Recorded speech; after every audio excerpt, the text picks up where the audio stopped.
La nuit s'empare de moi. Je prends ma caméra. Ce qui nous plaît est le nom d'une nouvelle société de production audiovisuelle créée à Limoges. Déjà, c'est de croire en ce territoire. C'est d'arrêter d'avoir un complexe aussi et de dire que tout se fait soit à Paris, soit à Bordeaux. Le Limousin, il est créatif. Il y a des histoires, il y a des décors. Il y a donc un circuit court de la production à faire. Donc j'ai toujours été en lien avec le cinéma et j'avais à cœur de travailler dedans sans forcément oser. Puis il faut dire que la plupart des boîtes de production sont implantées à Paris.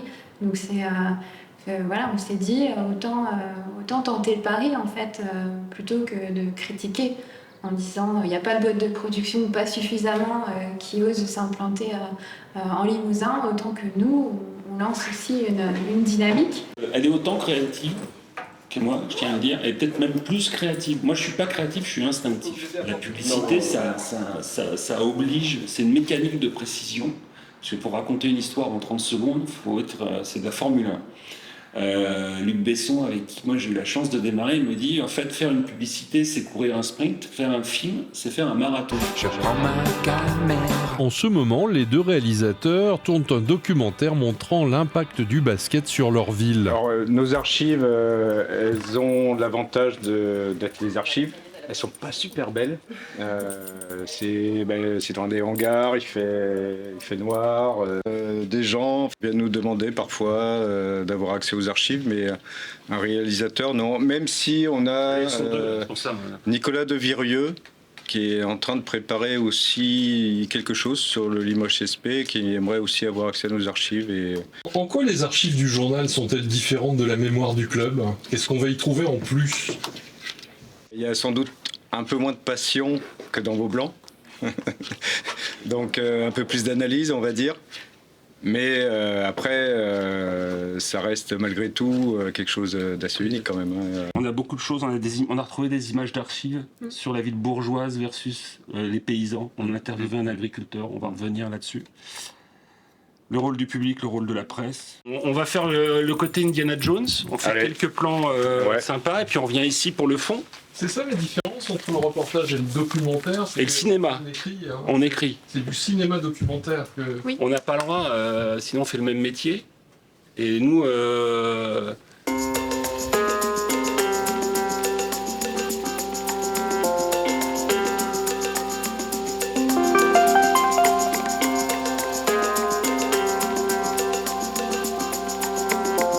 Chez les journalistes, en tout cas de l'époque qu'on recherche, ce trait d'union entre le parquet et le public.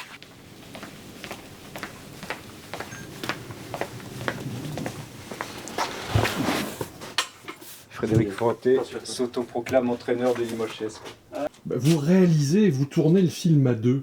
Ce serait tellement plus simple de se mettre d'accord tout seul pour faire tel type de plan, tel type de séquence. Pourquoi avez-vous fait ce choix ? On a fait ce choix parce qu'on n'est jamais d'accord en fait. On est rarement d'accord. Et du coup, mais on respecte la vie de l'autre. Et c'est assez enrichissant en fait de travailler à deux sur un film comme celui-là où on multiplie les contacts, on multiplie les paroles différentes et on sait qu'au montage, on va avoir matière à discuter en fait sur le fil qu'on veut donner, le fil qu'on veut conduire en fait tout au long du film. Et on est sur une polyphonie et nous-mêmes, on est sur cette polyphonie où on a des avis qui sont parfois divergents. Il fallait retrouver, il fallait remonter. Et Fred, il pensait qu'à ça, remonter en Pro B, retrouver le giron professionnel. Et après, première interview qu'on fait en début de Pro B, c'est quoi l'objectif ? Retrouver la Pro A. Ça a l'air d'une formule, mais c'est vachement vrai.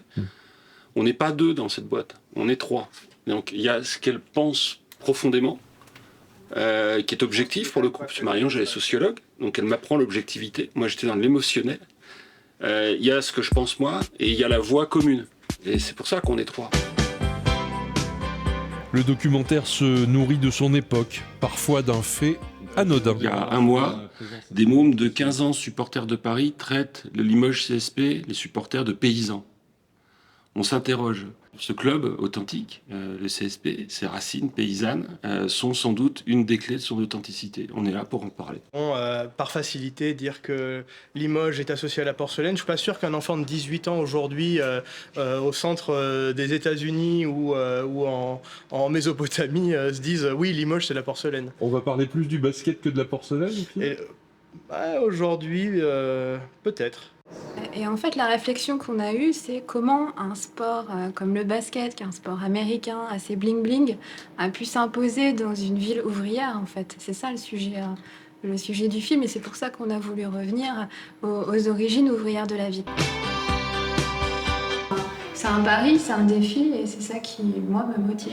Parce que là, en fait, du coup, avec les retours, et puis même nous, on va essayer de changer. L'intérêt d'être deux, c'est qu'on prépare. L'intérêt d'être deux, c'est qu'on coécrit, c'est qu'on prévisualise un peu plus les choses.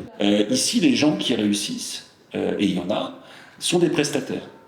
Et on a l'impression que la partie créative, elle n'appartient pas au Limousin. Et nous, on a envie que la partie créative, elle reste dans le Limousin.